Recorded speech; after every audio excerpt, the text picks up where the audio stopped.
Open your eyes. Listen closely to the sound of my voice. With every word and every number, you move faster and faster. On the count of 10, you will be in Horizon. I say, 1. Your pulse begins to quicken. 2. Your friends rattle in the back seat. 3.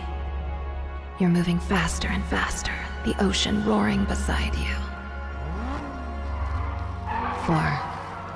Your thoughts begin to wash away in a cloud of wind and dust. 5. Colored lights flurry in the distance. 6. The lights shudder.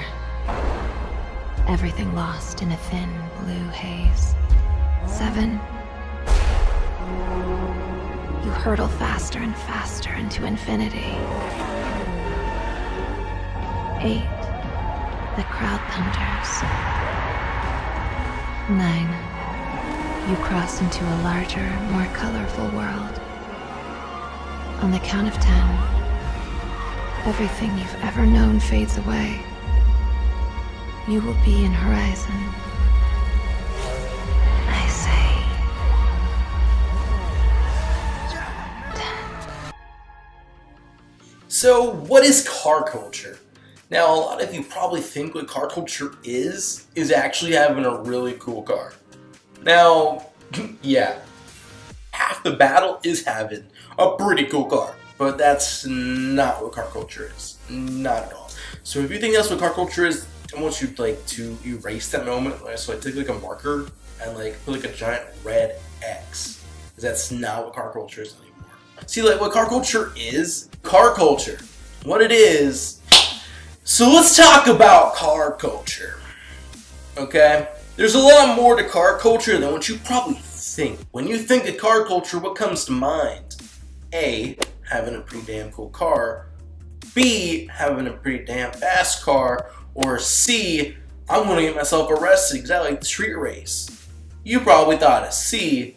That's not car culture. Car culture involves you having a really cool car that means a lot to you. You see, car culture is a really odd kind of area because you don't actually have to even own a car to be a part of car culture.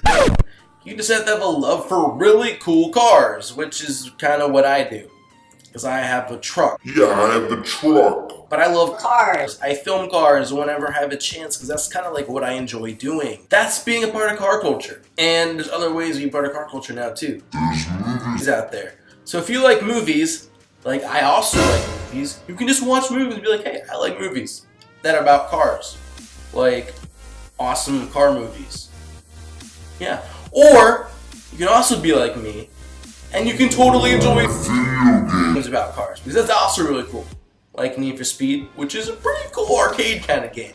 You know, it's not fully arcade anymore, which is even better. Because now it gives you the idea of actually customizing a car to where it's just really fun. And it's an overall fun game. And then there's a more serious side to the car culture gaming community.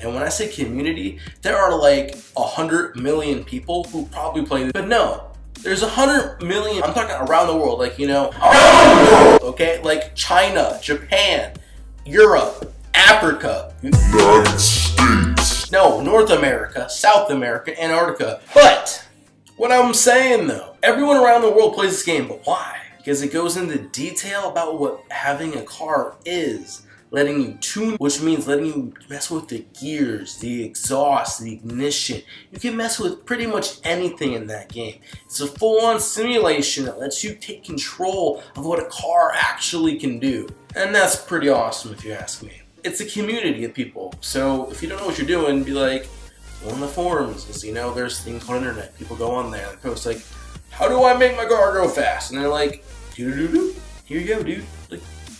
You got mail. It's boom. Now my car goes fast. I follow your directions, man. And it's that simple. So, while I like the car community in real life, I also enjoy the communities on either Need for Speed and Forza because they both are so open. They allow people to go in and really be a part of the community without knowing anything. That's the same with today's car culture. And that's what we should aim for.